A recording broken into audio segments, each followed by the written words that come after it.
In this lesson, I'm going to demonstrate how to insert images onto our site. So we created some products, we created a drop-down menu. Now we need to add some images, both the background image as well as the product images. Our index.php, for instance, and we have our main style sheet or cascading style sheet here, main.css. So first, let me navigate back to my index.php. In order to create or insert images, we need to go to our tutorials folder and create a new folder. If you have a folder already, that's fine, but if not, I'm going to create one. So I'm going to right click on tutorial, click on new folder, and I'm going to call it images. So at this point, there's nothing in my images folder, but I just named the folder called images. So let's go down to our index.php. Right after the nav tag here, I'm going to first provide a comment.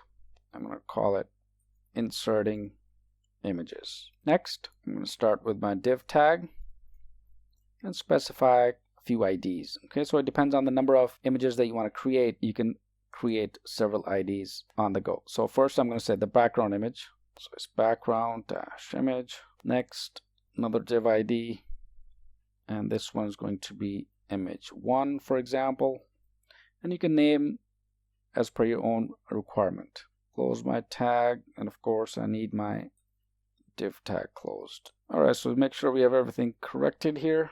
Commas here, for example. Close this. I already have my div tags here, so I'm going to use them. Okay, for another ID, and this is going to be image 2. Alright, and then finally close my main div tag. Alright, great. So just 3 IDs that I created here, one for the background image, and then a couple of more images. Now once we've created our folder, which is called images, then we created our IDs here in our index.php. Next, I'm going to go to my CSS, main.css, and then actually create the styles, right, and the selectors. So let's navigate to our main.css. Let's scroll down to line number 14 here, and first do the background image selector. So just do the background image, and we're going to make sure we open it up with curly braces, and here I'm going to enter the URL or the location of the actual image. Okay, so in this instance, right now I just know that it's background image, and the URL for this particular image is in my folder, right? Because that's the folder I created. I will reference to this folder. So here I'm going to say simply creating the reference here by providing the slash and just typing images, and then the name of the image. Okay, so right now I don't have an image in my images folder, so either I can place the image first in my image folder that I wish to use and then provide the name here. Let's do that first.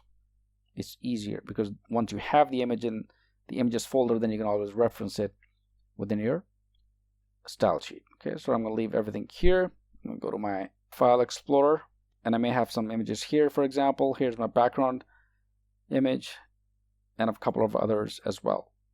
So I need to drag these images and place them into the images folder here, and just move them here, and just verify that all these 3 images are inside my images folder.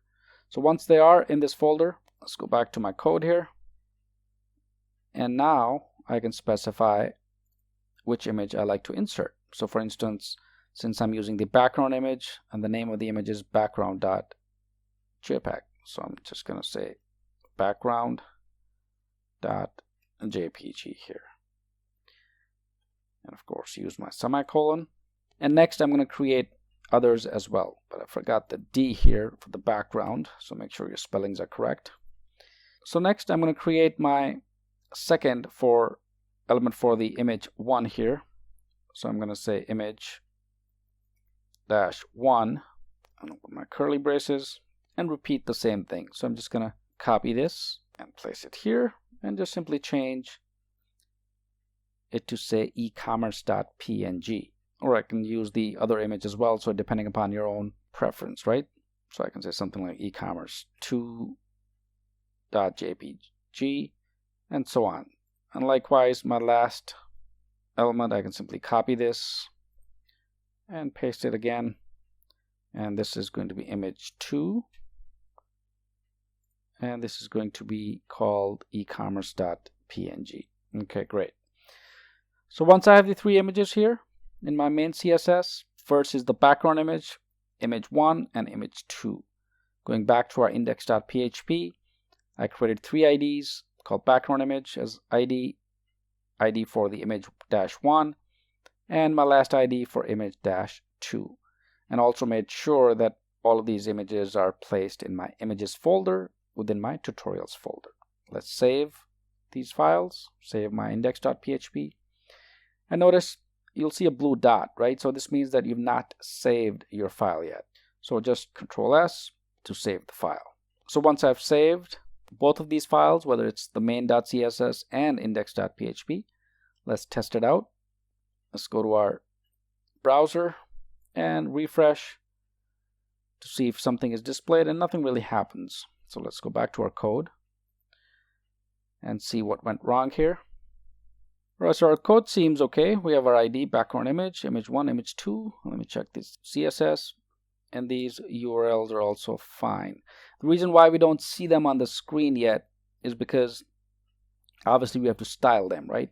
So in my next lesson, I'm going to demonstrate how to use CSS and how to use the padding, for instance, how to use the borders, the margins, and in fact bring these images. They have been added, that's for sure, but we need to style them in order to bring them to wherever we want them to be displayed on our screen.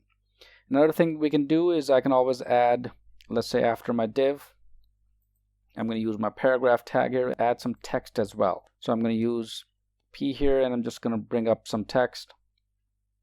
And I can bring the text from the net here, for example, just some sample text I can pick from any of these sites, such as Lorem Ipsum, or you can use any text you like as well. Okay, so I'm just going to copy this and go back to my code and simply paste it. And paste it a couple of times depending upon your own requirement. So save it, switch back, refresh, and here's our text. Now we still have to work with the images because all I've done so far is inserted the images, but they're all over the place. We don't know where that is on the page yet. Once we start styling them, we would bring them onto our page and adjust them accordingly. But for right now, let's go back to our code. I want to demonstrate the use of code here, for instance, and then of course our text that we added. And we can adjust the text. This is just some sample text that we have. You can always adjust it. So this way, in this lesson, I demonstrated how to add the images onto our e-commerce site. In the next lesson, I'm going to demonstrate how to style them. So I hope this helps, and let's move to our next lesson.